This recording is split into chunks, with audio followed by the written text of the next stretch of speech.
A Bangladesh court sentenced ousted Prime Minister Sheikh Hasina to death this morning after she was found guilty of committing crimes against humanity.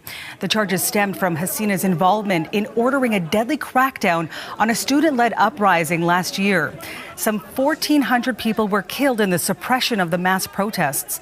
Bangladesh's Domestic War Crimes Court, the International Crimes Tribunal, delivered the verdict in absentia this morning. Ahead of the verdict, Hasina dismissed the accusations, calling into question the fairness of the proceedings and saying that a guilty verdict was a foregone conclusion. For the latest on this, we're now joined by the CBC's South Asia correspondent, Salima Shivji, live in Mumbai this morning. Salima, what more can you tell us about this verdict, and what's the reaction you're seeing and hearing so far?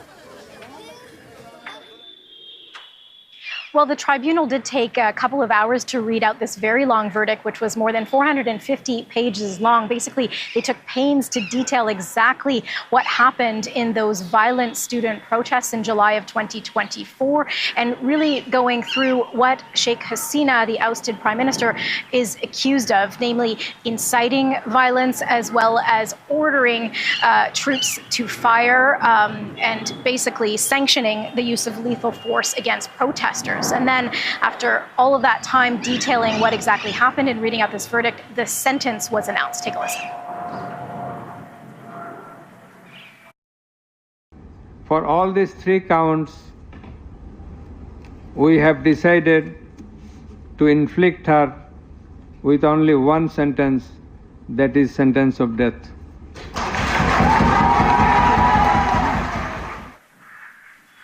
Now, you can hear those very loud cheers inside that courtroom. There were cheers outside as well, where security forces in full protective gear were outside. The security situation really quite tight outside the building. There were also cheers where student demonstrators were gathered outside the former family home of Sheikh Hasina. They were poised there with a bulldozer, threatening to tear down that family home. So there were cheers there as well. Of course, this case is very emotional, with so many people, up to 1,400 people killed, according to a United Nations report, in those demonstrations, as well as thousands more injured, namely from gunfire from security forces. So this case is obviously extremely emotional in the country. Sheikh Hasina was tried in absentia, as well as her interior minister. Neither were in the country to hear their death sentence pronounced against them. The only person actually in court, one of the 3 accused, was the former police chief.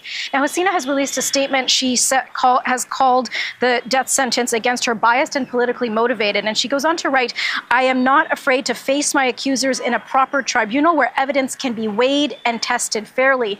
Her response very much in line in what she has said consistently as these proceedings were taking place. She has repeatedly called these proceedings politically motivated. So, Salima, now that we have the verdict and, of course, now the sentence, what is the timeline as for what happens next? Well, there is a lot of uncertainty because, of course, Bangladesh is facing an election in about 3 months, in early February.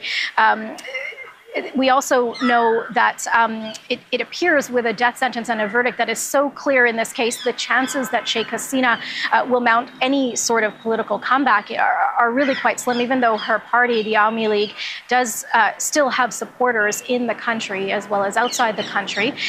But what is not clear, actually, is whether she will actually face justice. She is still living in India in exile, and repeated requests from Dhaka for New Delhi to extradite Hasina have gone unanswered by New Delhi. So she is still in India, and it is unclear what New